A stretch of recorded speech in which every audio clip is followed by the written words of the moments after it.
Imagina por un momento que cierras los ojos y el silencio comienza a rodearte. La respiración se hace más pesada, el aire más denso, como si alguien hubiera apagado el mundo exterior y tú hubieras quedado suspendido en una penumbra interminable. De repente ya no estás en tu habitación, ni en tu cama, ni en el lugar donde creías encontrarte. Has cruzado sin darte cuenta un límite invisible, y ahora estás parado en un sitio que no pertenece a los vivos ni a los muertos. Estás en el umbral del inframundo. Ante ti se extiende un paisaje extraño, un territorio que no conoce ni sol ni estrellas, donde no sopla el viento y donde la oscuridad no es completa, sino una neblina gris que lo cubre todo como un manto. Es un velo pesado que se mueve lentamente, como si quisiera ocultar los secretos que se esconden al otro lado. Allí comienza el viaje que los antiguos griegos temían y reverenciaban, el tránsito inevitable que aguardaba a cada alma desde el instante mismo en que nacía. Ellos no concebían la muerte como un final absoluto, sino como el inicio de un recorrido. La vida terminaba, sí, pero el alma no desaparecía. Debía emprender un trayecto, avanzar hacia un reino oculto gobernado por fuerzas que pocos se atrevían a nombrar. Y como todo viaje, tenía una puerta de entrada. Esa puerta no era de hierro ni de piedra, ni estaba marcada por columnas o templos. Era un límite invisible, pero tan real como la propia existencia. Quien llegaba hasta aquí no lo hacía por elección. El alma se desprendía del cuerpo en el instante de la muerte y comenzaba a caminar guiada por la fuerza misma del destino. Pero el camino no terminaba en el umbral. Era apenas el comienzo. El primer obstáculo se levantaba frente a cada viajero, un obstáculo que definía si el tránsito continuaba o si el alma quedaba atrapada para siempre en un limbo sin regreso. Ese obstáculo era un río. Imagina estar en la orilla de ese río. El silencio que lo envuelve es absoluto. No se escucha canto de aves, ni risas humanas, ni siquiera el crujido de una rama bajo tus pies. Solo está el fluir constante de un agua que no parece agua. Sus ondas son negras, su movimiento pesado, como si la corriente no llevara líquido sino sombra líquida. No refleja la luz porque aquí no existe luz. El río corre, y su murmullo suena más como un lamento que como un cauce natural. Ese río era el primero que encontraba el viajero, y su nombre resonaba con un peso particular. Aqueronte, el río del dolor. Los poetas lo describieron como un torrente inquebrantable, imposible de cruzar por cuenta propia, un límite que recordaba a cada alma que había dejado atrás el mundo conocido. Intentar nadar en él era tan inútil como lanzarse a un océano sin fondo. Sus aguas no llevaban al otro lado, sino a un ahogo eterno, a un olvido inmediato. Por eso, ningún alma podía atravesarlo sola. Hacía falta un guía, alguien que conociera las corrientes, que tuviera la barca adecuada y que pudiera llevar a los muertos al otro lado. Pero ese guía no ofrecía sus servicios gratis. El tránsito tenía un precio tan simple y a la vez tan aterrador que condicionaba las prácticas funerarias de toda la antigua Grecia. Sin él, el viaje quedaba inconcluso. Aquí es donde surge el temor más profundo de los mortales. ¿Qué ocurre con aquellos que no tienen cómo pagar? ¿Qué sucede con los que llegan hasta la orilla del Aqueronte sin la moneda que abre el paso? La respuesta era clara. Esas almas no cruzaban jamás. Quedaban atrapadas en el umbral, vagando sin destino, sin poder regresar al mundo de los vivos, pero tampoco logrando entrar en el reino de los muertos. Eran sombras condenadas a deambular eternamente en esa frontera, sin juicio, sin descanso, sin voz. Por eso los griegos eran tan rigurosos con los rituales de entierro. Colocaban una moneda bajo la lengua del difunto o sobre sus ojos, una ofrenda indispensable para que el alma pudiera pagar el viaje. Era el último acto de amor de una familia, asegurarse de que su ser querido no quedara atrapado en el umbral. Negarle a alguien un entierro adecuado no era solo un insulto, era una condena eterna. Era arrancarle al alma la posibilidad de avanzar. Pero ahora piensa en ti, parado en esa orilla. No tienes cuerpo, solo la sensación de ser, y frente a ti se abre el río interminable. La corriente fluye lentamente, y en medio de la bruma aparece una figura. Primero es solo una silueta oscura, inmóvil sobre la superficie. Poco a poco se distingue la forma de una barca vieja, de madera gastada, que parece flotar sin hundirse jamás. Y en pie sobre ella, con las manos apoyadas en un remo largo y pesado, se encuentra el barquero. El barquero observa en silencio. No habla, no sonríe, no amenaza, solo espera. Es la personificación misma de la paciencia eterna.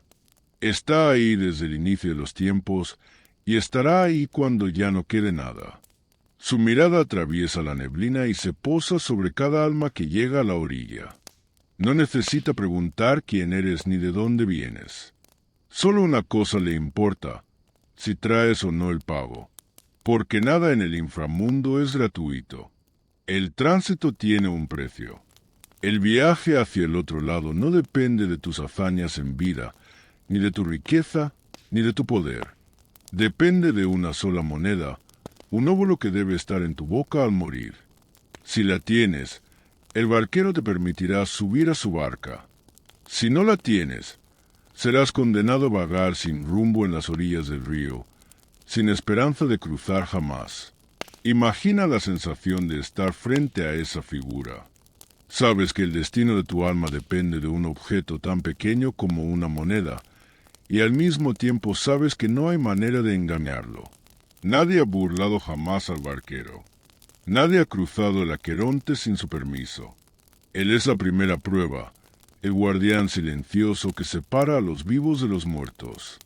El río sigue corriendo bajo sus pies, y mientras la bruma envuelve todo a tu alrededor, sientes la magnitud de lo que significa estar en el umbral. No estás aún en el inframundo, pero tampoco en el mundo de los vivos.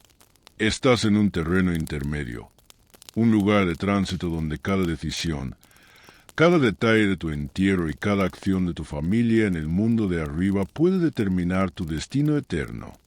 Y entonces entiendes por qué el umbral era un sitio temido. Porque no se trataba solo de la frontera con la muerte, sino del recordatorio de lo frágil que era la existencia. Con un ritual mal hecho, con una moneda olvidada, todo podía perderse. El alma podía quedar atrapada en la penumbra para siempre, condenada no al castigo ni a la gloria, sino a la nada. El silencio se hace más denso, y el barquero sigue esperando. Sus ojos parecen vacíos, pero su paciencia es infinita. Él sabe que tarde o temprano todos llegan. No hay prisa, no hay escape. Puedes demorarte una vida entera, pero el día llegará, y cuando ocurra, volverás a encontrarte en este lugar, frente a este río, bajo esta bruma. El umbral del inframundo siempre está ahí, aguardando, silencioso, inevitable. Imagina que el silencio se rompe de pronto con un sonido nuevo. Ya no es el murmullo lento del Aqueronte, sino un eco profundo que parece venir de todas partes al mismo tiempo. Es un fluir constante, como si varios ríos se unieran en un solo coro oscuro. El umbral comienza a desvanecerse, y a medida que la bruma se aparta un poco, descubres que no hay un único río en el inframundo. No, son muchos. Cada uno tiene su carácter, su esencia, su destino. Los antiguos griegos hablaban de 5 ríos, 5 corrientes que cruzaban las entrañas del mundo subterráneo y que no solo servían de paisaje, sino que eran símbolos, fuerzas vivas que moldeaban la experiencia de las almas. Escuchar sus nombres era como recitar un conjuro, porque cada río representaba un aspecto de la muerte, un secreto que los vivos apenas podían comprender. El primero es el Estigia. Su nombre significa odio, y no podría ser más apropiado. No era un río cualquiera, Era el más sagrado de todos, porque incluso los dioses temían sus aguas. Se decía que el propio Zeus hacía jurar a los inmortales por la Estigia, y que quien rompiera ese juramento sufría un castigo terrible. 9 años de destierro del Olimpo, rechazado tanto por dioses como por hombres.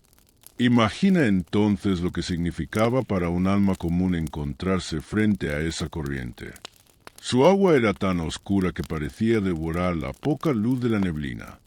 Beber de ella significaba perder toda fuerza, toda energía vital. La Estigia no perdonaba, y su mera presencia recordaba que en el inframundo no había pactos rotos ni mentiras impunes. Después está el Lete, el río del olvido.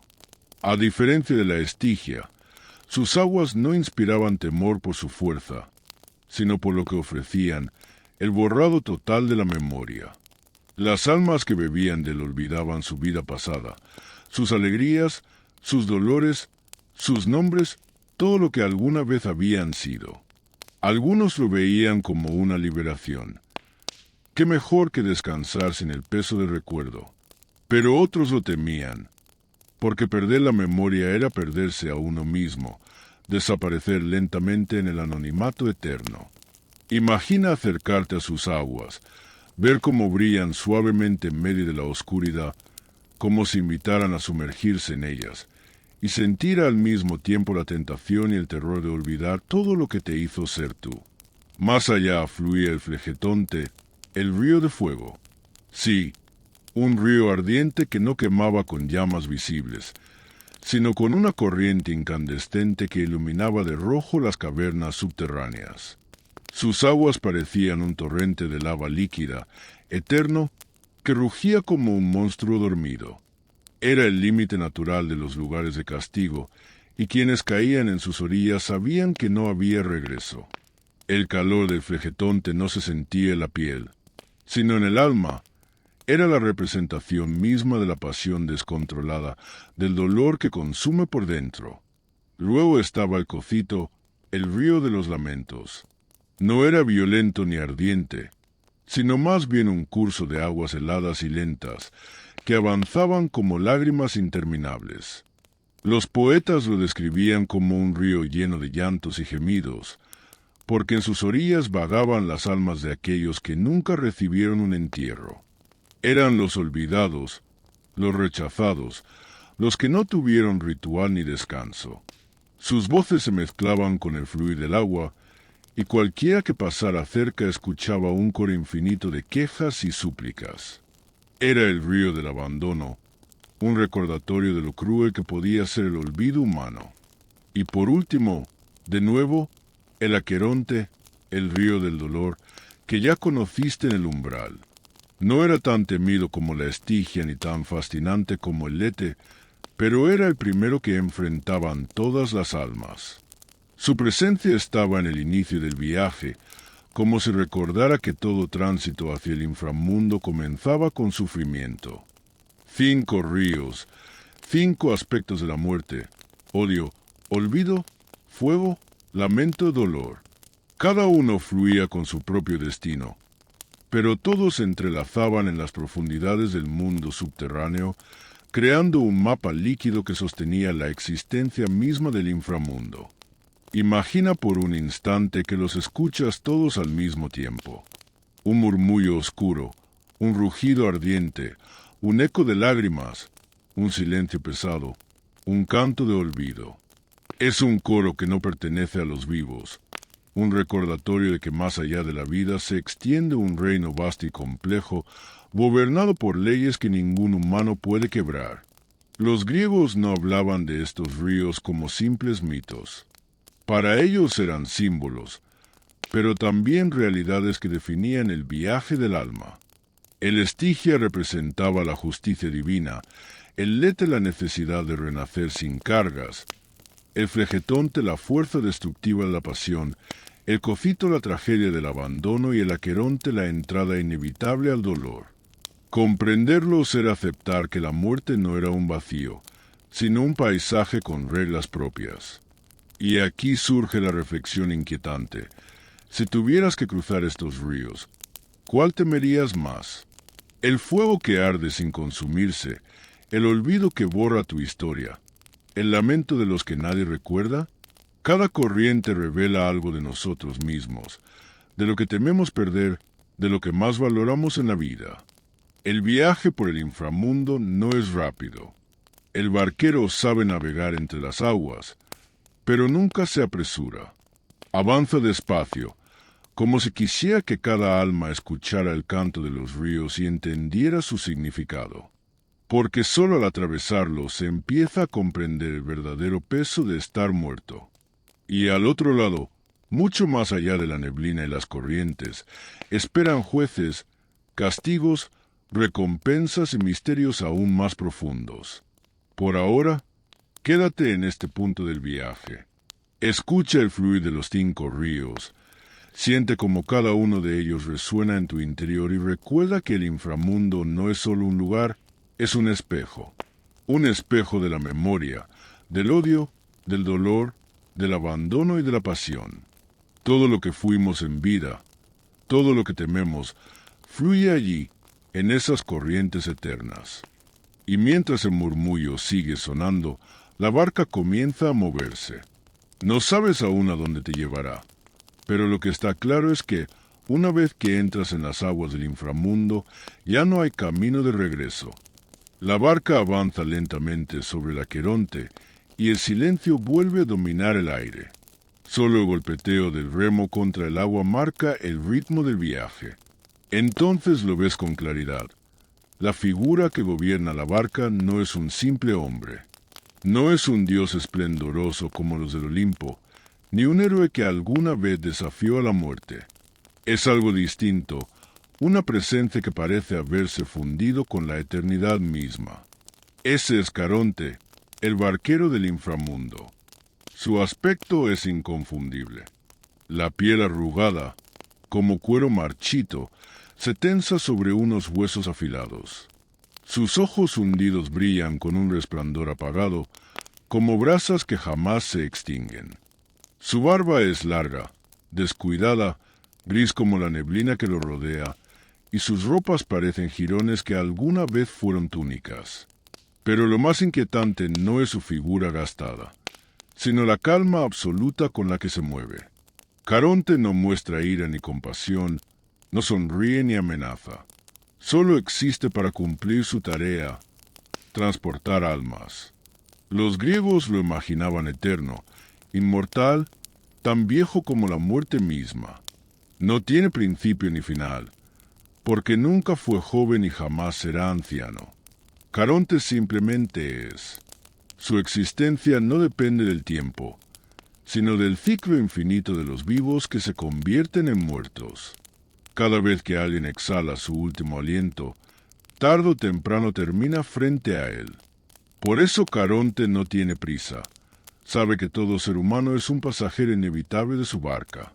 Imagina por un momento lo que significa para él este trabajo. Día tras día, siglo tras siglo, recibe en silencio a los que llegan. Un campesino agotado por la guerra, una madre que murió en el parto, un niño que apenas conoció la vida, un rey orgulloso que creyó que su poder lo hacía inmortal. Para Caronte, todos son iguales. Ninguno merece trato especial, porque en su barca no existen jerarquías. Aquí, todos los cuerpos se reducen a almas desnudas que solo tienen una cosa en común: un destino al otro lado del río. Pero su servicio tiene un precio.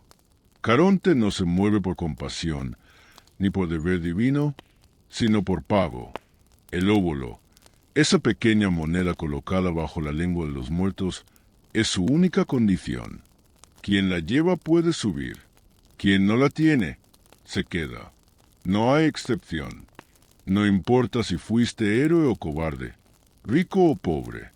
Sin el pago, tu alma queda condenada a vagar eternamente en las orillas del Aqueronte, sin poder avanzar jamás. Esta regla dio origen a una de las tradiciones más sagradas del mundo antiguo. Negarle a alguien la moneda era condenarlo.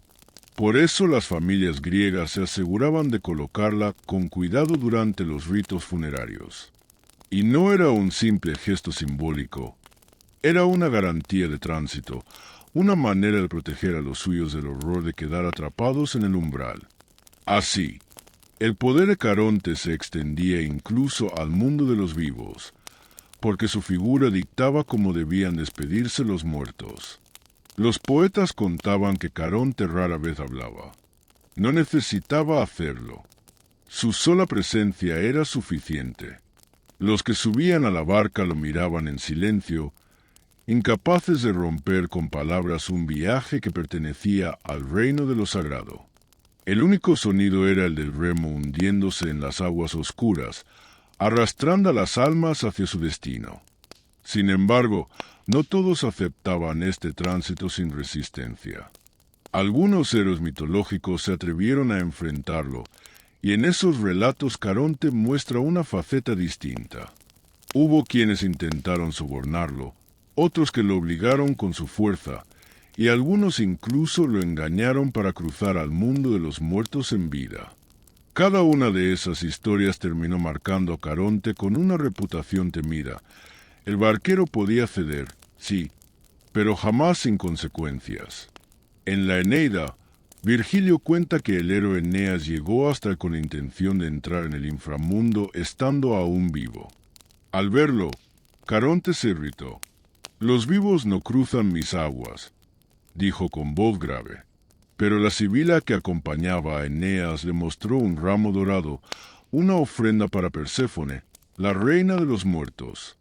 Ante ese símbolo sagrado, Caronte no pudo negarse, y así, a regañadientes, permitió que la barca llevara a un vivo entre los muertos.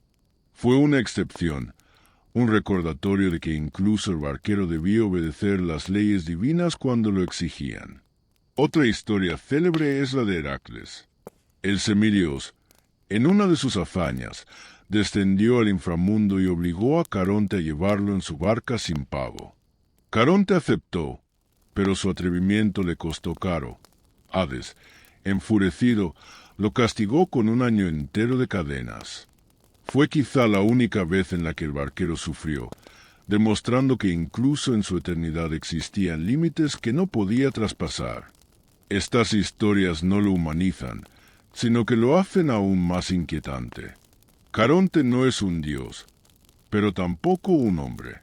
Es una figura intermedia, un servidor eterno que no tiene deseos propios, solo una función, y esa función lo convierte en indispensable. Sin él, el tránsito de los muertos sería imposible. Sin él, el inframundo se llenaría de almas atrapadas en las orillas, incapaces de avanzar. Imagina ahora estar sentado en su barca. Sientes como la madera cruje bajo tus pies, como la humedad del río impregna el aire y como la figura encorvada del barquero rema en silencio. No hay conversación, no hay consuelo. Solo el viaje. Cada remada te aleja más del umbral y te acerca al corazón del inframundo. A tu alrededor, la neblina se espesa y los ríos que escuchaste antes parecen mezclarse en un eco lejano. En ese instante entiendes que Caronte no es un enemigo ni un aliado. No viene a castigarte ni a salvarte. Su tarea no es juzgar, ni decidir tu destino, ni ofrecerte esperanza. Él solo transporta. Nada más. Pero ese simple acto es suficiente para convertirlo en una de las figuras más aterradoras de toda la mitología. Porque en su barca, el silencio se convierte en certeza. El viaje ya no tiene regreso. Al otro lado del Aqueronte, las puertas del inframundo esperan. Pero no se abrirán sin antes enfrentar a otro guardián aún más temido. Caronte te deja a la orilla, y mientras su figura se pierde en la bruma para esperar al siguiente pasajero, sientes un nuevo rumor a tus espaldas. Un gruñido grave, un jadeo que resuena como el eco de un trueno. No es un río esta vez, es un guardián de carne y furia. El perro de tres cabezas acaba de despertar. El viaje con Caronte termina en silencio. La barca se detiene con un crujido leve, y el agua golpea suavemente los bordes de madera. No hay palabras de despedida, no hay gesto alguno. El barquero simplemente espera a que bajes, y cuando lo haces, sin mirarte siquiera, vuelve a tomar su remo y se pierde otra vez en la neblina. Tu tránsito con él ha terminado, pero tu viaje por el inframundo apenas comienza. La orilla es distinta aquí. El suelo ya no es brumoso ni incierto. Ahora es piedra dura, fría, con un tono oscuro que recuerda al hierro. Cada paso que das resuena con un eco metálico, como si caminaras dentro de una caverna sin fin. No hay árboles ni hierbas, solo rocas que parecen haber sido arrancadas de lo más profundo de la tierra. El aire es pesado, y por primera vez sientes que la penumbra se vuelve más densa, más física, como si el espacio mismo se estrechara a tu alrededor. Frente a ti, ¿lo ves? Las puertas del inframundo. No son simples portones de hierro. Los poetas griegos las describieron como enormes, tan altas que parecían perderse en la oscuridad del techo subterráneo. Forjadas con metales negros, decoradas con figuras que no parecen obra humana, muestran escenas de tormento y advertencia. Cuerpos encadenados, alas desgarradas, rostros que gritan eternamente en silencio. Cada relieve cuenta una historia de alguien que intentó desafiar las leyes de los dioses y fracasó. Cada figura es un recordatorio de que esas puertas no se cruzan impunemente. Pero lo que más impresiona no son las puertas en sí, sino lo que las custodia. Un sonido gutural rompe el silencio. Es grave, profundo, como un trueno lejano, pero con un matiz animal que eriza la piel. Luego viene el sonido de garras golpeando contra la piedra, un ritmo lento y pesado que se acerca con cada instante. De entre la penumbra surge una figura monstruosa, un perro gigantesco, de músculos tensos, pelaje oscuro como la noche y tres cabezas que se mueven en perfecta sincronía. Cada hocico exhala vapor caliente, cada par de ojos brilla con un resplandor rojizo, como brasas recién encendidas. Su cola no es de perro, sino una serpiente que se retuerce con vida propia, siseando con furia. Este es Cerbero, el guardián del inframundo. Cerbero no es un perro común, ni siquiera un monstruo creado para inspirar miedo. Es el límite viviente entre dos mundos. Su tarea no es impedir la entrada de las almas, sino algo aún más terrible: impedir que salgan. Los muertos pueden pasar bajo su vigilancia, porque ya pertenecen a este reino, pero ningún vivo puede cruzar sus puertas, y ningún muerto puede regresar al mundo superior. Imagina sus tres cabezas gruñendo al unísono, los colmillos largos como dagas brillando bajo la poca luz. Cada una de sus bocas babea espuma, y cuando ladran, el sonido retumba como un terremoto. Nadie podría acercarse sin sentir como las rodillas flaquean, sin que el alma misma tiemble ante su presencia. Cerbero no necesita atacar para dominar. Basta con mirarlo para saber que escapar es imposible. Los griegos lo consideraban hijo de Tifón y Equidna, dos de las criaturas más terribles de la mitología, padres de monstruos como la hidra de Lerna o la quimera. Desde su nacimiento estaba destinado a custodiar este lugar. Hades lo colocó aquí como el guardián definitivo, y desde entonces jamás ha abandonado su puesto. Ni el paso del tiempo, ni los ruegos de los muertos, ni la fuerza de los vivos han logrado apartarlo de su deber. Sin embargo, como todo en la mitología, hay historias de quienes se atrevieron a enfrentarlo. Heracles, en su 12º y último trabajo, descendió al inframundo con la misión de llevarse a Cerbero a la superficie. Armado solo con su fuerza, luchó contra el monstruo y lo dominó, pero no sin esfuerzo. El perro mordía y arañaba con una furia indomable, mientras su cola serpiente atacaba por detrás. Finalmente, Heracles logró sujetarlo y llevarlo ante el rey Euristeo, cumpliendo así su misión. Pero esa hazaña fue tan temeraria que pocos después se atrevieron siquiera a mencionarla sin temblar. Otro relato habla de Orfeo, el poeta que descendió al inframundo en busca de su amada Eurídice. Orfeo no enfrentó a Cerbero con fuerza, sino con música. Tocó su lira con tanta dulzura, con tanta belleza, que incluso las fieras tres cabezas del guardián se calmaron. Los gruñidos se convirtieron en suspiros, y los ojos encendidos se cerraron lentamente. Así, Orfeo pudo cruzar sin violencia, porque incluso en el lugar más oscuro la música podía domar al monstruo. Estas historias muestran algo esencial. Cerbero no es invencible, pero sí incorruptible. No lo mueve el dinero, ni el engaño, ni el miedo. Solo puede ser superado con una fuerza extraordinaria o con un arte capaz de tocar lo más profundo del alma.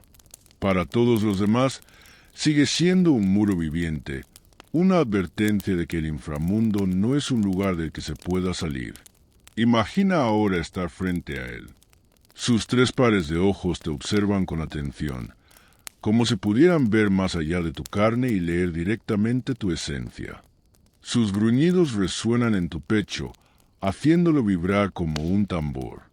La serpiente que es su cola se agita, siseando como si oliera en ti la fragilidad de la vida. Y sin embargo, a pesar del terror, descubres algo extraño. Cerbero no parece odiarte. No ataca sin razón, no se lanza sobre ti como una bestia enloquecida. Solo cumple con su deber. Esa es la paradoja de este monstruo. Es aterrador, pero justo. No mata por placer, no persigue por instinto. Está allí porque debe estar, porque sin él las fronteras se desmoronarían y los muertos vagarían libres por la tierra de los vivos. Cerbero no es un villano, sino un guardián. Representa la ley de la muerte. Una vez que cruzas esas puertas, ya no hay retorno. La piedra bajo tus pies vibra con cada paso que da. El monstruo se acerca, olfatea el aire y emite un gruñido más bajo, casi como un aviso. Sabes que no hay escape, que el único camino es hacia adelante. Y entonces ocurre lo inevitable. Las enormes puertas se abren lentamente con un chirrido metálico que se siente en los huesos. No sabes quién o que las abre, porque no ves manos, no ves figuras. Solo sabes que se están abriendo para ti, como si el propio inframundo te hubiera reconocido como nuevo huésped. El aire que sale de su interior es distinto al de fuera. Es más frío, más denso, cargado de un olor metálico y terroso. Es el aliento mismo del mundo subterráneo, un recordatorio de que estás a punto de entrar en un lugar donde ninguna ley humana tiene poder. Cerbero se hace a un lado, pero no aparta la mirada. Sus tres cabezas siguen tus movimientos, como si quisieran memorizar tu rostro para siempre. No porque vayas a salir, sino porque incluso si lo intentaras, él estaría allí para recordarte que nadie escapa. Das un paso al frente. El chirrido de las puertas se apaga lentamente, y la oscuridad del interior se abre ante ti como un abismo. Sabes que lo que viene será aún más extraño, aún más aterrador. Pero al cruzar ese umbral, sientes que algo cambia en ti. Ya no eres un viajero curioso ni un espectador. Ahora eres parte de este mundo. El inframundo te ha aceptado y no hay marcha atrás. Detrás de ti, Cerbero ruge una última vez, como si sellara con su voz tu entrada definitiva. El eco de ese rugido resuena en tu interior mientras las puertas se cierran lentamente, dejándote dentro, rodeado por la penumbra eterna del reino de Hades. El eco del rugido de Cerbero aún resuena en tu pecho cuando las puertas del inframundo se cierran tras de ti. La oscuridad es casi total, tan densa que parece tener peso. Caminas lentamente sobre un suelo de piedra lisa que refleja un brillo apagado, como si estuvieras caminando sobre obsidiana. El aire aquí no es simplemente frío, es solemne. No hay viento ni sonido alguno, salvo tus pasos, y cada uno de ellos se siente como si estuviera invadiendo un espacio sagrado. De pronto, la penumbra comienza a disiparse, no porque aparezca una luz cálida o natural, sino porque desde arriba, desde una altura invisible, desciende una claridad blanquecina. No tiene fuente, no tiene fuego ni estrella que la genere. Es una luz sin calor, fría como el mármol, y su única función parece ser revelar lo que hay frente a ti. Y lo que ves te hace contener la respiración. Un enorme salón se extiende ante ti. No tiene techo visible, pero sus columnas se alzan hasta perderse en la oscuridad de arriba. Cada columna está grabada con símbolos, nombres y escenas de vidas pasadas, batallas, sacrificios, amores, traiciones. Es como si todo lo que los hombres y mujeres han hecho alguna vez estuviera tallado en esas piedras, eternamente inmortalizado en el tribunal de los muertos. Al final del salón, en lo alto de una escalinata, se encuentran 3 tronos, y sobre cada uno de ellos, sentada una figura. Son los jueces del inframundo. A la izquierda está Eaco, de mirada severa y expresión implacable. Sus manos sostienen un cetro delgado, como un bastón de juez. Él fue rey en vida, un hombre justo, famoso por su sabiduría y su sentido del deber. Los dioses lo escogieron para juzgar a los hombres comunes, porque nadie mejor que él entendía la importancia de la justicia simple y recta. Sus ojos no se desvían jamás, parecen atravesar tu esencia, como si nada pudiera ocultarse ante ellos. En el centro está Radamantis, quizá el más temido de los 3. Su rostro es sereno, pero en esa calma se esconde una dureza implacable. Se decía que en vida fue tan justo que Zeus lo nombró juez incluso entre los dioses. Radamantis se encarga de los héroes, de los que en vida realizaron grandes hazañas. No permite excusas ni adornos. Sus veredictos son firmes y definitivos. Si alguna vez tuviste gloria en la tierra, él será quien decida si fue verdadera o si solo fue orgullo disfrazado. A la derecha está Minos, el más imponente de los 3.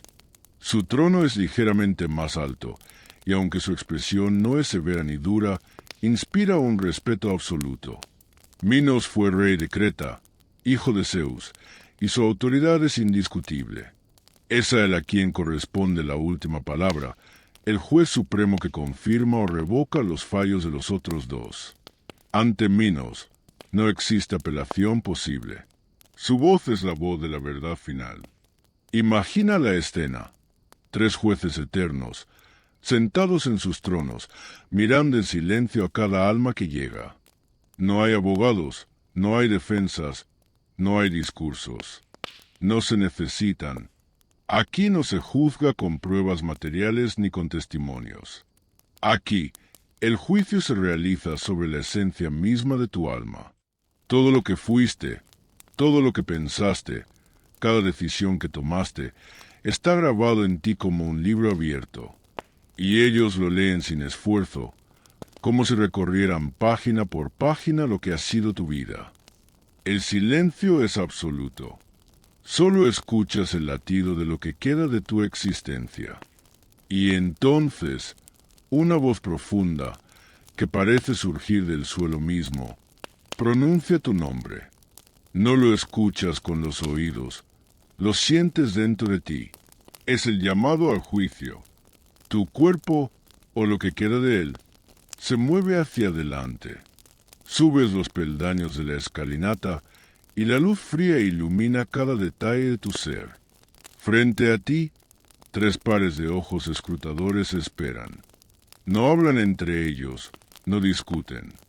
Solo observan, y en ese silencio entiendes que no hay mentira posible. No puedes ocultar tus errores, ni disfrazar tus pecados, ni exagerar tus virtudes. La verdad está desnuda y los jueces la ven. Eaco inclina la cabeza y sus palabras retumban como martillazos. ¿Viviste con justicia? La pregunta no es retórica. No se refiere a grandes gestos heroicos, sino lo más simple. Cómo trataste a quienes te rodearon, cómo actuaste en los momentos pequeños, invisibles, cuando nadie te observaba. La justicia no se mide en batallas, sino en actos cotidianos, y Eaco lo recuerda a todos. Radamantis toma la palabra después. Su voz es tranquila, pero en su calma hay un filo cortante. ¿Qué hiciste con el poder que tuviste? No se refiere solo a reyes o guerreros. Todo hombre y toda mujer tienen poder en algún momento. Poder sobre un hijo, sobre un amigo, sobre un extraño en necesidad.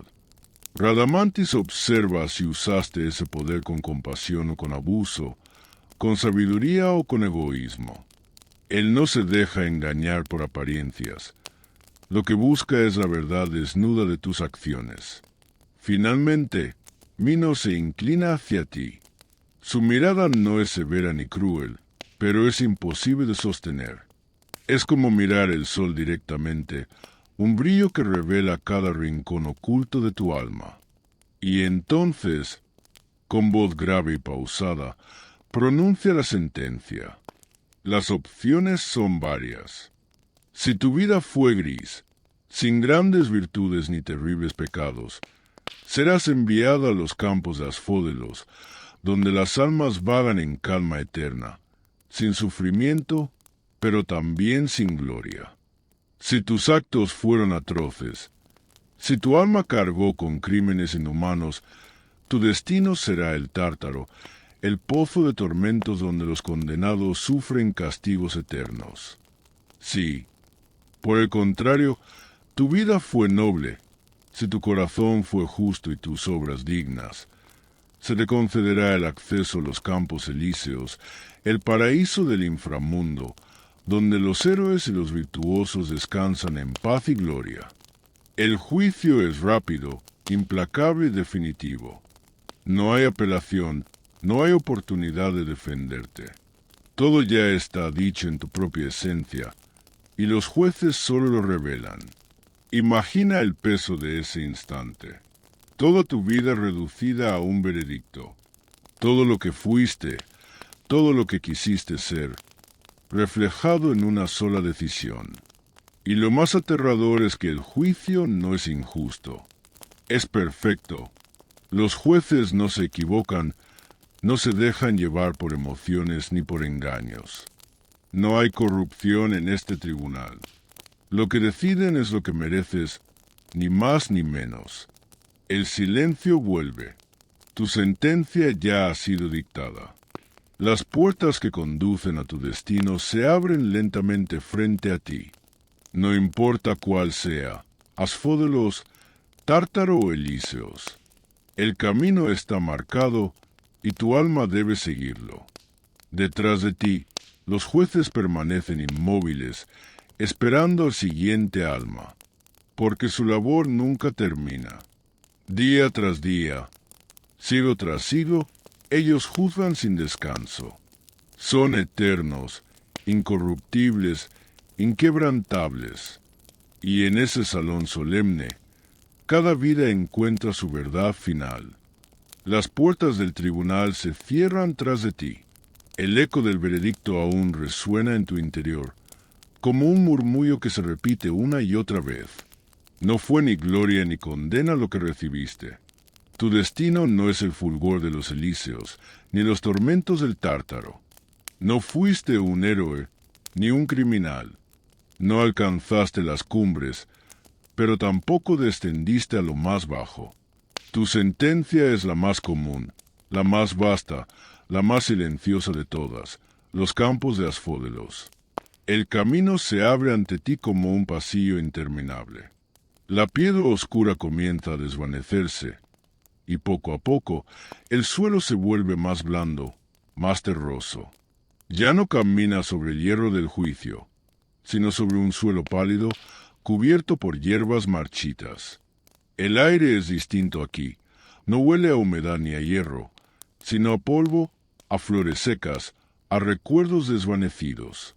Frente a ti se extiende un campo infinito, una llanura interminable, cubierta de flores blancas y grises, los asfódelos que dan nombre a este lugar. No brillan, no tienen perfume, no destacan por su belleza. Son flores de aspecto apagado, de tallos débiles que se mecen sin entusiasmo en un viento imperceptible. Crecen en todas partes, formando un mar monótono que no tiene principio ni fin. Las almas caminan entre ellas. No corren, no descansan, no hablan. Sus rostros son vagos, sus formas casi transparentes.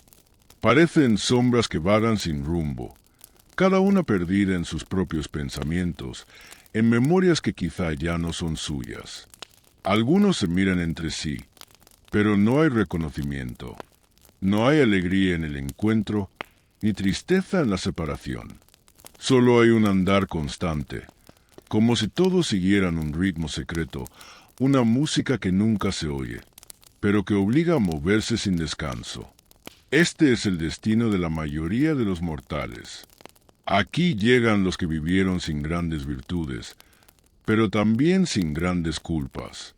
Los que no fueron héroes ni villanos, los que vivieron como la mayoría, entre lo cotidiano, lo pequeño, lo pasajero.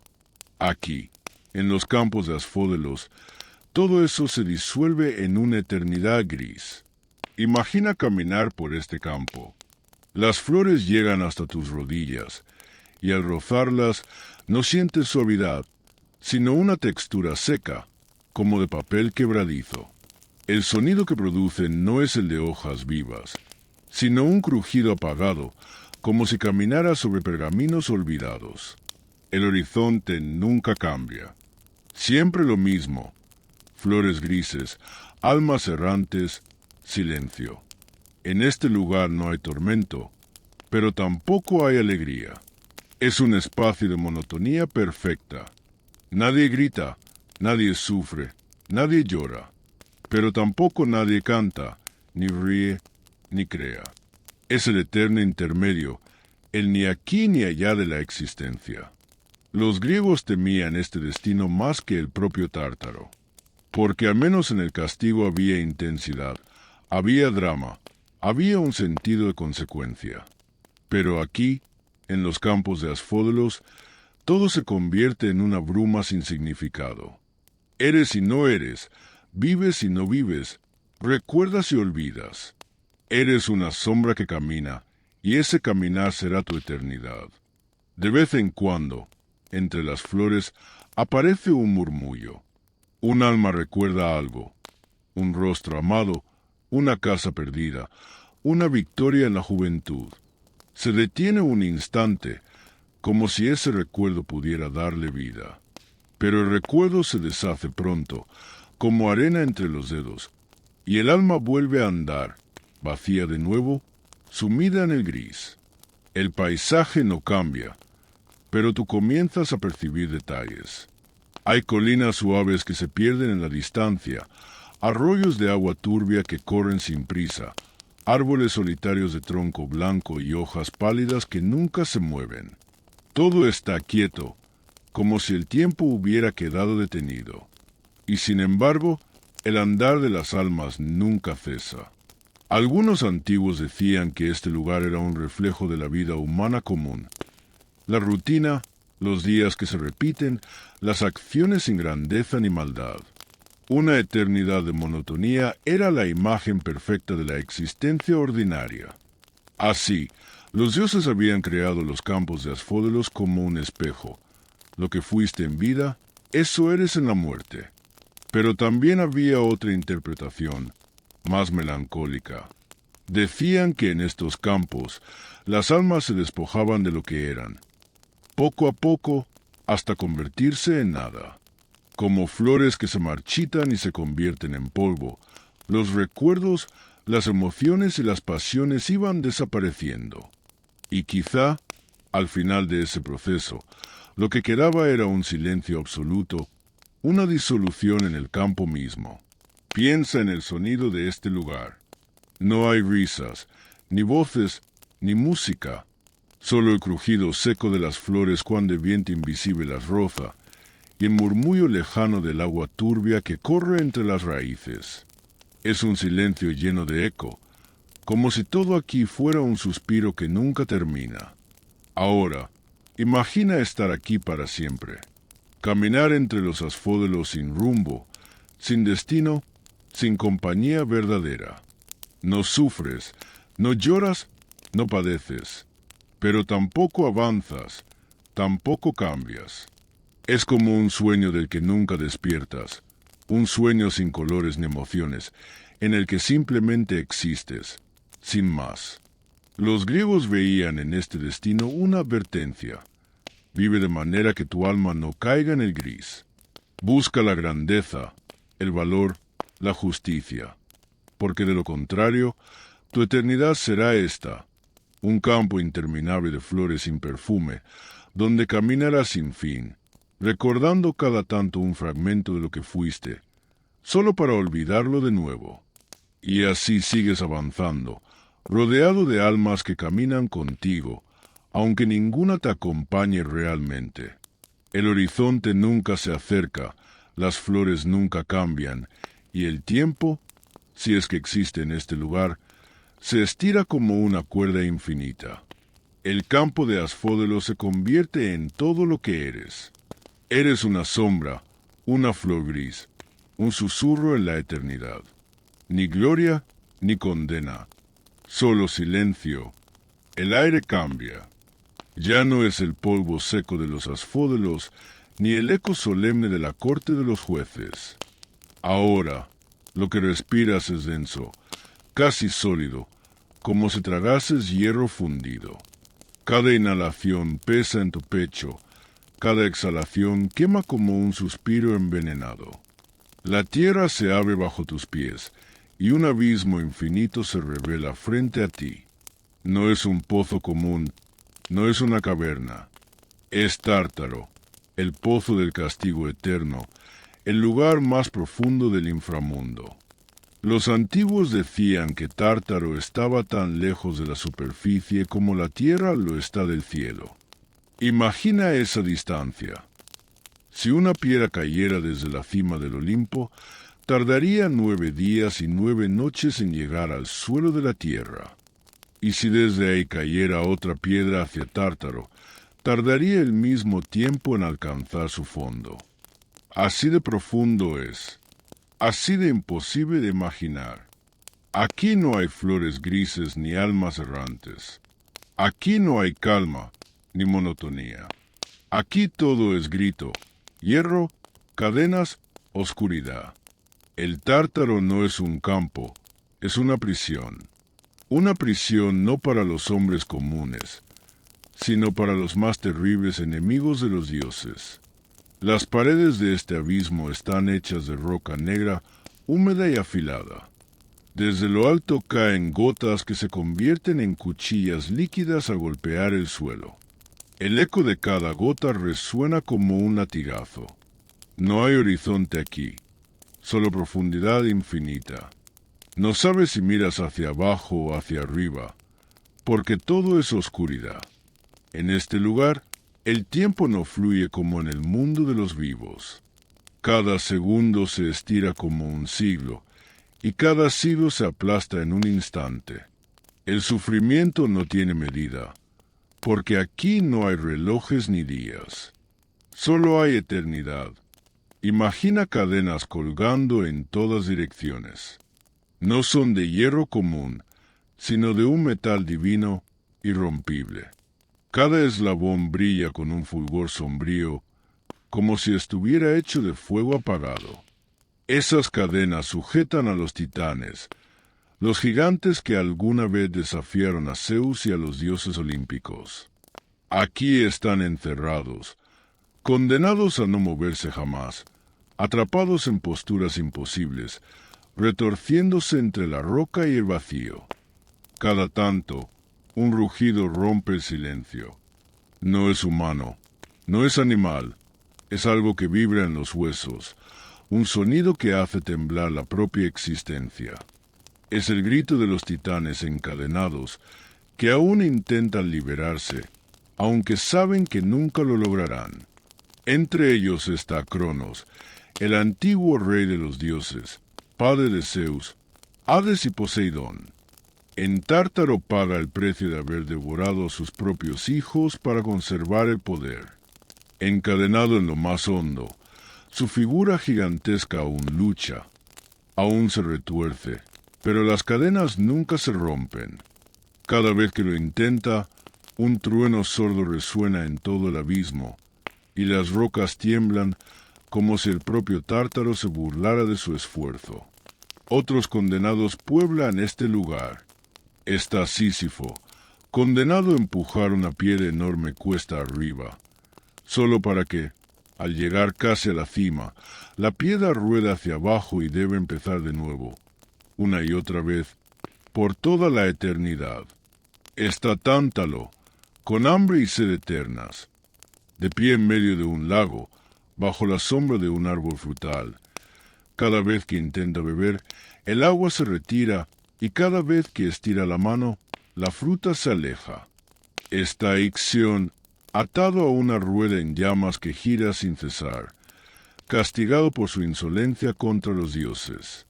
Cada uno de ellos es un ejemplo. Cada uno de sus tormentos es un símbolo. No se trata solo de castigo, se trata de advertencia. El Tártaro enseña a los mortales y a los dioses lo que ocurre cuando alguien desafía el orden divino. No hay redención aquí, no hay perdón. El sufrimiento es eterno, porque el error también lo fue. El aire de Tártaro está cargado de un zumbido constante. No es viento, no es agua, es el murmullo de los lamentos. Miles, millones de voces se superponen, gritos, llantos, susurros de arrepentimiento. A veces parecen acercarse, a veces se alejan, pero siempre están allí, rodeándote, penetrando en tu mente. Escucharlos demasiado tiempo puede volverte loco, porque cada voz parece llamarte por tu nombre, como si conociera tus secretos más oscuros. Y en medio de todo, los guardianes vigilan. Serpientes gigantes se arrastran por las paredes del abismo, sus ojos brillando como antorchas verdes. Gigantes de fuego, sombras aladas, criaturas indescriptibles, se aseguran de que nadie escape. No lo hacen por crueldad, sino porque este lugar no debe vaciarse jamás. El Tártaro es el basurero cósmico del universo. Todo lo que no debe volver a ver la luz queda aquí encerrado para siempre. Imagina caminar al borde de ese pozo. Cada paso resuena con un eco metálico y la piedra parece querer ceder bajo tus pies. Sientes que si miras demasiado tiempo al fondo, la oscuridad misma te atraerá, como si tuviera hambre de ti, porque Tártaro no es solo un lugar, es un ente vivo, un vacío consciente, que se alimenta del dolor de los condenados. No hay salida, no hay puertas, no hay final. Tártaro es un círculo cerrado, una cárcel perfecta. Nadie entra aquí sin sentencia, y nadie sale jamás. Los poetas griegos lo describieron como un sitio peor que la muerte misma, porque morir en sí es un tránsito. Pero ser enviado a Tártaro es quedar atrapado para siempre en el pozo más hondo, en un tormento sin pausas. Ni siquiera los dioses entran aquí con facilidad. Incluso ellos temen las profundidades de este lugar. Y tú, al asomarte, entiendes por qué. El aire arde, los gritos no cesan, la oscuridad parece moverse como una marea. El alma tiembla, y lo único que deseas es no quedarte demasiado tiempo. Porque en este abismo, la eternidad es un grillete, y la existencia misma se convierte en castigo. El Tártaro no olvida. El Tártaro no perdona. El Tártaro es el eco de todo lo que los dioses y los hombres temieron ser. Las puertas del tribunal se abren ante ti por última vez, y un aire completamente distinto te envuelve. Ya no es el peso del juicio, ni la monotonía gris de Asfódelos, ni la opresiva oscuridad del Tártaro. Este aire es ligero, fresco y brillante, como el soplo de la primera mañana de primavera, impregnado de un aroma suave a hierba recién cortada, flores en plena floración y tierra húmeda que aún guarda el calor de la luz. Apenas das tus primeros pasos, sientes que tu cuerpo, o lo que queda de él, flota ligeramente. Cada inhalación llena tu pecho de serenidad. Cada exhalación disuelve cansancio y la ansiedad de tu vida pasada. Aquí, la eternidad no es amenaza ni peso, es alivio. Delante de ti se despliega un paisaje que parece no tener fin. Las praderas verdes se extienden hasta el horizonte, cubiertas de flores de todos los colores, que se mecen suavemente en un viento que no es frío ni cálido, sino perfecto en su frescura. Entre ellas, pequeños arroyos de agua cristalina se abren paso, brillando como hilos de plata líquida. El sonido de su corriente es música pura, un murmullo constante que acompaña cada paso y calma cada pensamiento. Entre las flores, las almas caminan en calma. No están vacías como las de Asfódelos, ni marcadas por la desesperación como en el Tártaro. Aquí brillan suavemente, irradiando una luz interna que las hace parecer semitranslúcidas, casi etéreas. Sus rostros muestran paz, serenidad y un reconocimiento de haber cumplido con su vida.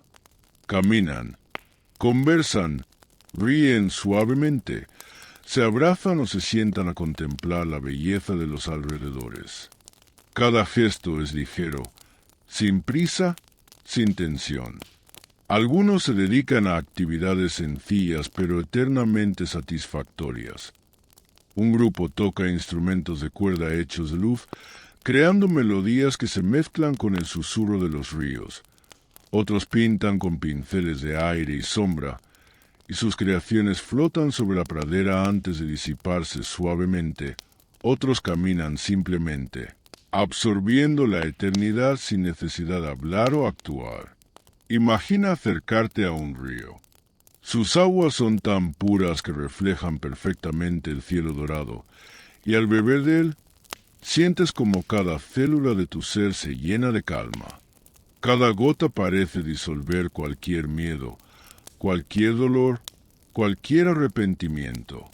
El agua no solo hidrata, sino que purifica, suaviza y calma, como un recordatorio de que has dejado atrás todo lo que pesaba en tu vida mortal. Los campos elíseos no solo son vastos, son variados. Más allá de las praderas verdes, se extienden bosques de árboles antiguos cuyas hojas brillan con tonos dorados y verdes, y que al moverse producen un sonido parecido al de un susurro constante, como si los árboles contaran historias del mundo superior y de vidas pasadas. Lagunas espejadas reflejan el cielo dorado, y sobre ellas se posan aves de colores que nunca has visto, pero cuya visión produce calma en lugar de asombro. En este lugar, incluso los animales parecen habitar un plano distinto. Corren, vuelan o caminan sin miedo, porque la paz que los rodea hace imposible la agresión. Un ciervo pasa cerca de ti y parece mirarte con ojos que comprenden tu alma. Un grupo de pájaros emite un canto armonioso que se mezcla con el murmullo de los ríos. Todo está en equilibrio perfecto, como si cada ser en este espacio conociera exactamente su papel en la eternidad. Los antiguos héroes y figuras famosas también habitan aquí. Puedes cruzarte con Aquiles, descansando bajo un árbol tras sus guerras, con la serenidad que nunca pude encontrar en vida. Con Menelao, recordando la historia de Helena, pero sin dolor ni rencor. Con Radamantis, que tras su labor como juez ahora camina entre los ríos y bosques, disfrutando de su propia paz. Aquí no hay jerarquías, todos son iguales en la eternidad, cada alma respetada por el simple hecho de existir con virtud. La luz del lugar es constante, pero nunca molesta. No es el sol del mundo superior, ni un fuego artificial, ni un resplandor cegador. Es una claridad omnipresente, que permite distinguir cada detalle, la textura de la hierba, el brillo de las flores, los movimientos de las almas y animales. Esa luz parece provenir de todas partes y de ninguna, llenando todo con una perfección que nunca se apaga. Caminar aquí es una experiencia casi hipnótica. Cada paso resuena levemente sobre la tierra blanda. Cada respiración se sincroniza con el flujo de los ríos. Cada pensamiento se calma frente a la armonía absoluta. No hay prisa, ni tiempo que contar, ni obligación de avanzar. Puedes detenerte, mirar, escuchar, sentir, sin ninguna presión.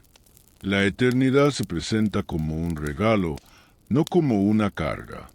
Entre las praderas, a veces surgen pequeñas aldeas de almas, casas etéreas, construidas de luz y flores, donde las almas se reúnen para compartir historias de sus vidas pasadas, para recrear momentos de alegría, para aprender, para enseñar. Aquí, incluso la creatividad se convierte en un acto de eternidad. Cada pintura, cada canción, cada escultura es perfecta y efímera a la vez, porque no necesita durar. Simplemente existe. En los campos elíseos, incluso el tiempo tiene otro sentido. No pasa, no avanza, no envejece. Es un presente continuo, donde cada instante es completo y suficiente por sí mismo. No hay preocupación por el futuro, no hay arrepentimiento por el pasado. Solo existe la experiencia pura, la serenidad absoluta de existir sin necesidad de cambio. Algunas almas caminan hacia los bosques dorados, otras hacia las lagunas espejadas. Algunos se sientan bajo árboles que parecen susurrar secretos de los dioses y escuchan sin esfuerzo. Otros flotan sobre el agua, dejando que la corriente los lleve suavemente en un trance de paz total. Cada acción, por sencilla que parezca, se convierte en un ritual de serenidad, un recordatorio de que en este lugar todo lo que se hace está en perfecta armonía con el mundo. Incluso el cielo es especial. Aunque no hay sol, ni luna, ni estrellas visibles, la luz cambia sutilmente con cada momento, como si respirara con el paisaje mismo. A veces adquiere tonos dorados, otras veces suaves matices azules o verdes, y cada cambio transmite calma, alegría, contemplación. Nunca es abrupto ni inesperado. Todo en los campos elíseos se mueve en perfecta armonía. Piensa en la música que acompaña todo esto. No es un sonido que proviene de instrumentos visibles. Es el susurro del viento, el murmullo de los ríos, el canto de las aves, la vibración de la tierra bajo tus pies, mezclados con el murmullo de las almas que conversan o cantan suavemente. Todo se integra en un concierto eterno, que no termina nunca, pero que tampoco cansa. La eternidad en los campos elíseos no es pasiva. Las almas viven, sienten, aprenden, recrean, se encuentran y se separan, pero siempre en paz. Aquí no hay conflicto, no hay egoísmo, no hay dolor. Todo está equilibrado, como si la propia estructura del inframundo hubiera guardado este espacio como el último refugio de perfección para quienes cumplieron con la virtud en vida. Incluso los dioses miran hacia estos campos con respeto. Saben que aquí no intervienen, que cada alma que llegue encuentra su recompensa justa. Ni Hades ni Perséfone alteran esta paz. Es un lugar donde los actos humanos virtuosos se reflejan en la eternidad y se mantienen puros, libres de corrupción y de olvido. Caminar aquí puede durar lo que quieras, porque el tiempo no limita nada. Puedes perderte en los bosques, explorar los ríos, descansar bajo un árbol, contemplar el horizonte interminable. Cada experiencia es completa en sí misma. Cada sensación, cada sonido, cada aroma, Cada color está calibrado para que tu alma perciba la armonía absoluta de este lugar. A medida que avanzas, te das cuenta de algo esencial. Los campos elíseos no son solo un premio, sino una enseñanza. Reflejan lo que la vida virtuosa produce: paz, serenidad, alegría, creatividad, armonía. Todo lo que aquí existe proviene del orden, del respeto, de la justicia, del amor y del equilibrio. Es un lugar donde lo que fuiste en vida se convierte en eternidad, y esa eternidad se convierte en belleza pura. Y así, mientras caminas entre flores, ríos y bosques dorados, sientes que la eternidad ya no es un concepto abstracto, sino una experiencia tangible. No hay miedo, no hay dolor, no hay arrepentimiento. Solo hay luz, calma, armonía y la certeza de que, finalmente, has llegado al lugar donde tu alma puede descansar para siempre. Más allá de los campos de Asfódelos, de la profundidad del Tártaro y del esplendor sereno de los Elíseos, existe un lugar que no pertenece a la luz ni a la oscuridad completa. Un lugar que representa el centro del inframundo, la residencia de quienes gobiernan este reino eterno. Hades, el señor de los muertos, y su reina Perséfone. El camino hasta allí es un sendero de piedra negra que se curva y se eleva, sin que el horizonte revele nunca el final. El aire cambia otra vez. No es tan opresivo como en el Tártaro, ni tan ligero como en los Elíseos. Es frío, metálico, lleno de un aroma a tierra húmeda y minerales antiguos. Cada paso resuena con un eco profundo, como si la roca misma reconociera tu presencia y respondiera con un murmullo grave. Finalmente, el palacio se revela. No es un edificio común. Se alza como una fortaleza de obsidiana y mármol negro, con torres altas y pilares que se pierden en la penumbra superior.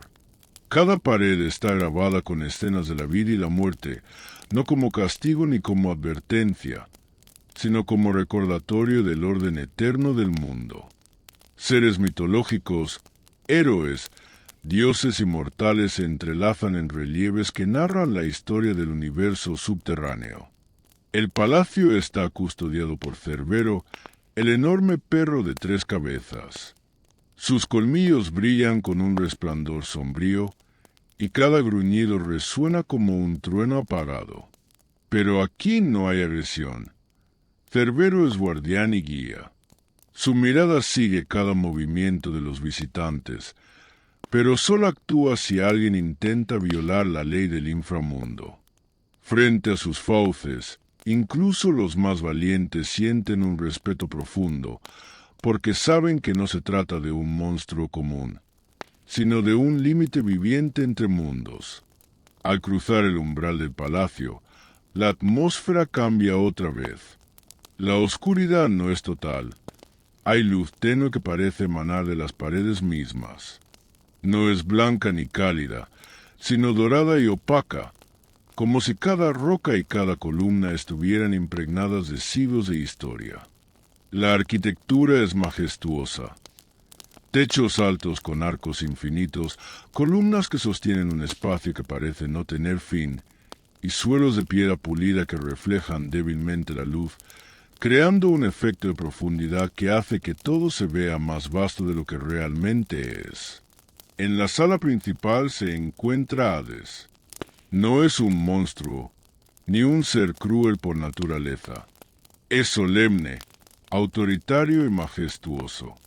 Su rostro es serio, pero no despiadado. Sus ojos, profundos como pozos oscuros, parecen ver más allá de la carne y la sangre, hasta la esencia misma de cualquier alma que se presente ante él. Su porte impone respeto, y su voz, grave y pausada, se escucha como un eco que llena toda la sala sin esfuerzo. A su lado está Perséfone, su reina y compañera. Su presencia es diferente, radiante incluso en la penumbra. Sus cabellos parecen reflejar la luz de un amanecer subterráneo, y su mirada transmite calma, comprensión y autoridad. Es la reina de la vida que renace y de la muerte que persiste, la mediadora entre los mundos, la guardiana de la armonía en un reino donde la muerte es la ley suprema. El salón donde residen es amplio y majestuoso. No hay muebles superfluos, solo tronos, columnas, altares y pasillos que se pierden en la penumbra.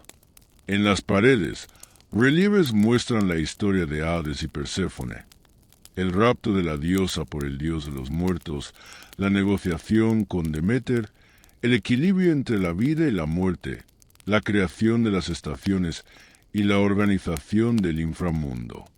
Todo está allí, tallado en piedra, como un libro vivo que narra la historia eterna. El palacio no es silencioso, pero tampoco bullicioso. Se escuchan murmullos de las almas que pasan por los pasillos, pasos que resuenan suavemente, el roce del viento subterráneo que atraviesa las columnas y a veces un leve canto de Perséfone que parece armonizar con la respiración del lugar. No hay caos. Todo tiene un ritmo propio, un orden que se siente más que se ve. Dentro de la corte, Hades ejerce su autoridad con justicia absoluta. Cada alma que llega es conocida, valorada y, cuando es necesario, guiada. No todos los muertos van a los campos elíseos o al Tártaro inmediatamente. Algunos deben pasar tiempo aquí, aprender, reconciliarse con lo que fueron, comprender el orden que rige el universo. Hades observa, decide y corrige, pero siempre dentro de su solemne sabiduría. Perséfone, por su parte, no solo reina, sino que equilibra. Su presencia suaviza la severidad de Hades. Donde él es sombra y juicio, ella es luz y comprensión. En su interacción con los mortales, incluso con los héroes, se percibe su poder de mediación. Su voz calma los temores, su mirada ofrece consuelo, y su presencia transforma la absoluta autoridad de Hades en un reino donde la justicia se combina con la misericordia. El palacio está lleno de espacios secretos y jardines ocultos. Aquí, en patios subterráneos, las almas virtuosas pueden descansar bajo árboles que nunca se marchitan, beber de fuentes que reflejan no solo su imagen, sino también la esencia de sus actos, y caminar por laberintos de luz que enseñan lecciones de humildad, coraje y equilibrio. Todo el lugar está diseñado para mantener el orden natural del inframundo y ofrecer a las almas la oportunidad de entender su destino. Imagina acercarte a los tronos de Hades y Perséfone. Cada paso que das reverbera suavemente en la piedra y ellos te observan. No hay amenaza ni castigo inmediato, solo un reconocimiento profundo de tu existencia. Hades lee tu esencia con la mirada. Perséfone percibe tus emociones más profundas. Juntos forman un equilibrio perfecto, juicio y comprensión, autoridad y compasión, sombra y luz. La corte subterránea no es solo un lugar de descanso o de vigilancia. Es un centro de aprendizaje, un espacio donde se define el destino de cada alma, un lugar donde la eternidad se comprende y se respeta. Aquí, incluso la muerte tiene sentido, porque cada acción, cada pensamiento y cada deseo son conocidos y valorados. En el palacio, los límites entre vida y muerte, luz y sombra, justicia y compasión, se difuminan. Cada corredor, cada sala, cada columna refleja esta armonía. No hay caos, no hay miedo, no hay olvido. Todo está bajo la mirada de Hades y Perséfone, quienes, con su presencia conjunta, aseguran que el inframundo funcione como un cosmos subterráneo perfecto. Finalmente, imagina que te detienes en uno de los jardines secretos. Los árboles brillan suavemente, los ríos cantan, y las almas descansan en completa paz. Perséfone se acerca y su voz es como un susurro que atraviesa la eternidad. Aquí, nada se pierde. Todo lo que fuiste se respeta. Todo lo que eres se comprende. Y todo lo que serás está bajo nuestra mirada. Hades, por su parte, permanece a su lado, majestuoso y firme, un recordatorio de que incluso en la luz y la comprensión, la justicia sigue siendo ley. Su sola presencia recuerda que la muerte es inevitable, pero no cruel, que el orden existe, pero también la armonía, que incluso en el inframundo hay belleza y propósito. Así es la morada de Hades y Perséfone, un palacio subterráneo de poder y misterio, un lugar de justicia y paz, donde cada alma, incluso la más perdida o la más virtuosa, encuentra su lugar, su propósito y, finalmente, su eternidad. El viaje está por concluir. Tras atravesar las sombras del juicio, la monotonía de Asfódelos, los tormentos del Tártaro, la serenidad de los campos elíseos y la majestuosa morada de Hades y Perséfone, te encuentras nuevamente frente a la entrada del inframundo. Pero ahora lo ves de manera diferente. Todo lo que antes parecía separado, grises, abismos, luz y oscuridad, forma un único tejido, un cosmos subterráneo perfecto, regido por leyes que trascienden la vida, la muerte y el tiempo. Cada paso que das hacia la salida resuena con el eco de todo lo que has presenciado. Los campos de Asfódelos, con sus almas vagando en calma gris, ya no parecen tristes ni aburridos. Comprendes que la monotonía tiene su propósito, enseñar a las almas la quietud, la introspección, la ausencia de distracción y la aceptación de lo que fue y lo que no pudo ser. Cada sombra que viste allí, cada suspiro apagado, ahora forma parte del aprendizaje eterno. El Tártaro, por otra parte, aún se alza como un recordatorio de la consecuencia absoluta. Allí, los gritos de los titanes y los condenados resuenan en tus recuerdos, no como terror gratuito, sino como enseñanza profunda, que la soberbia, la maldad y la desobediencia a las leyes cósmicas tienen un precio que no puede ser ignorado.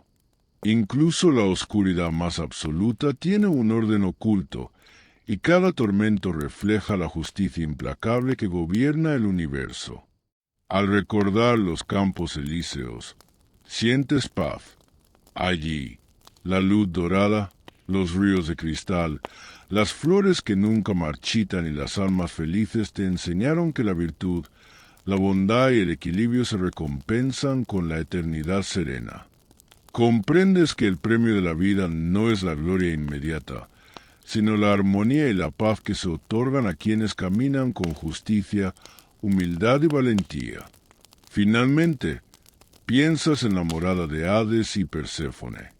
Su palacio de obsidiana y mármol negro, los corredores majestuosos y los jardines secretos, la presencia imponente de Hades y la calma radiante de Perséfone, todo ello representa la esencia del inframundo, un equilibrio entre sombra y luz, justicia y compasión, autoridad y ternura.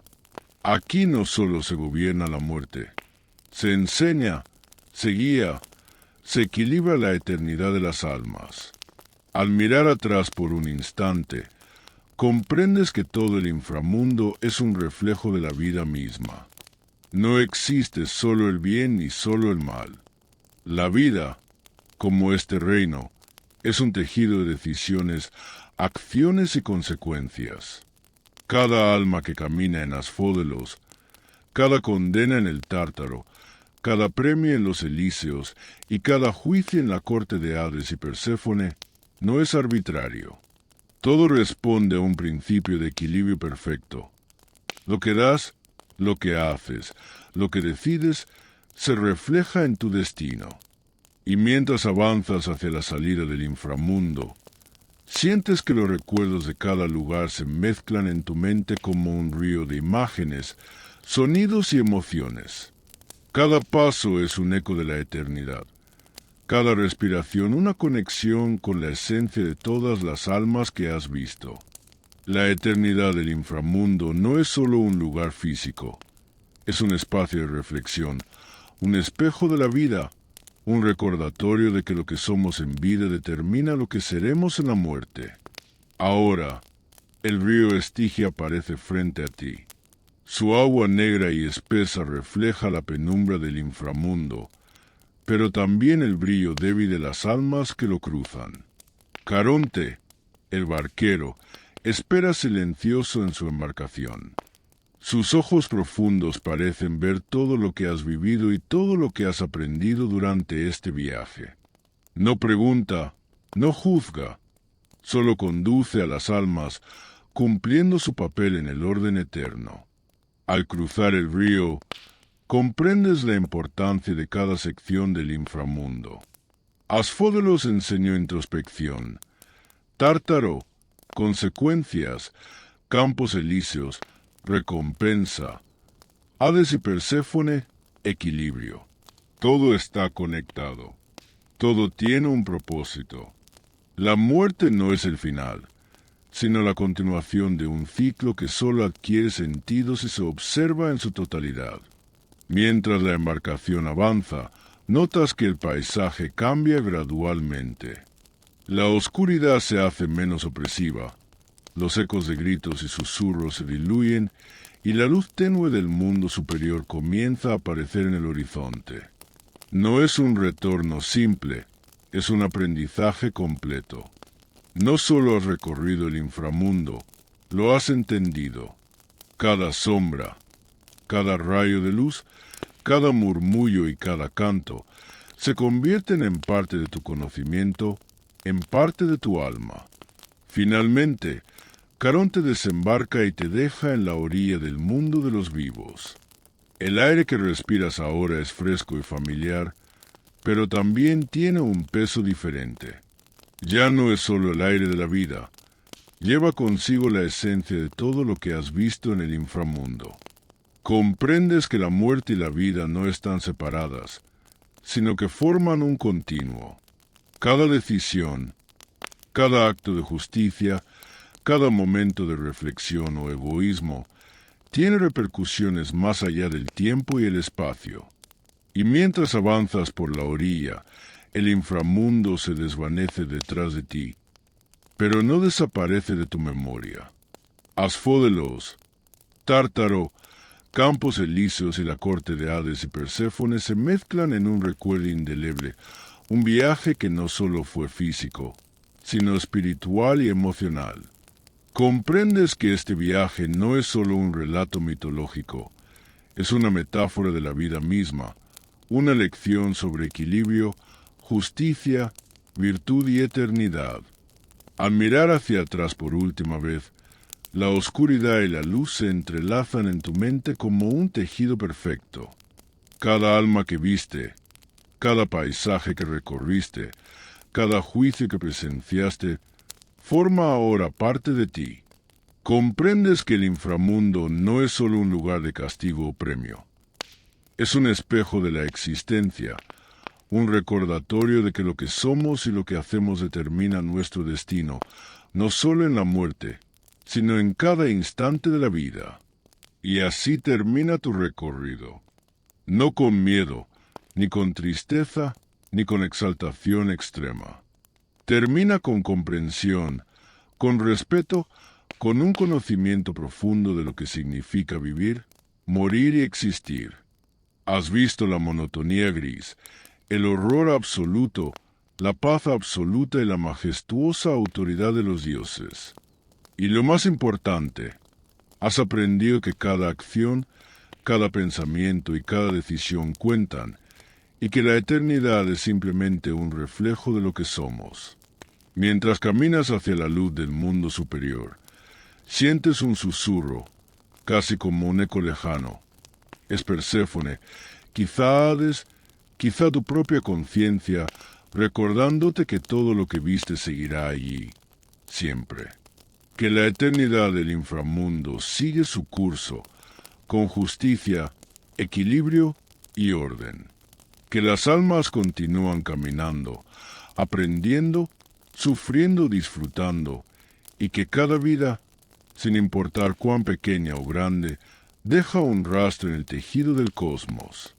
El inframundo no es el final, es parte de un ciclo eterno.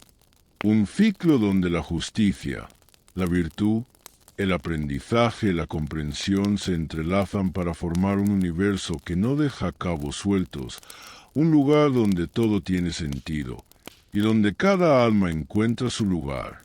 Y mientras los rayos de luz del mundo superior iluminan tu rostro, comprendes que la verdadera lección no es temer a la muerte, ni desear la eternidad, sino vivir con conciencia, justicia, valor, porque cada paso que das, cada elección que haces, tiene un eco que trasciende el tiempo y el espacio, y finalmente te guía hacia tu destino eterno.